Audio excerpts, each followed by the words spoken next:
आज हिंदू नववर्ष यह अवसर में नववर्ष कमिटी आनुकूल्य बालेश्वर सहर स्टेशन छकु फकीरमोहन गले पर्यंत पथोत्सव अनुष्ठित होता। यह अवसर में विभिन्न संगठन पक्षर जग जगासन भजन कीर्तन धार्मिक संगीत गान धार्मिक संगीत और नृत्य परिवेषण कर सरस्वती शिशु मंदिर विद्यापीठ गायत्री शक्तिपीठ आज नृत्य संगठन होलिस्टिक जगशिक्षा केन्द्र गोपाल गाँव आदित्य जग सेंटर बालेश्वर आखड़ा कमिटी पक्षर आखड़ा खेल प्रदर्शन कर कुनि कुनि पिला माने रास्तार झटी अंकन करने सह स्केटिंग करी दर्शक मानक मनोरंजन करते। यह कार्यक्रम में रेमुणा विधायक तथा विधानसभा शासक दल उपमुख्य सचेतक गोविंद चंद्र दास और सदर विधायक मानस कुमार दत्त प्रमुख सामिल हुई विभिन्न अनुष्ठान प्रतियोगी मानक कला नैपुण्य को देखि प्रशंसा करते। यह अवसर में रेमुणा विधायक श्री दास कहते कि हिंदू नववर्ष को प्रत्येक भारतीय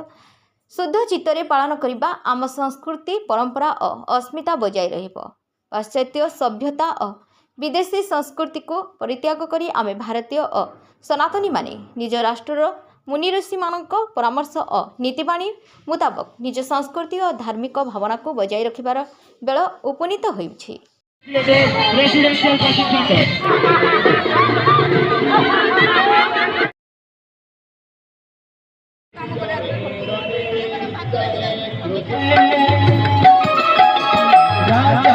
ताको कोन होते कोन जे जाइछन से बुझी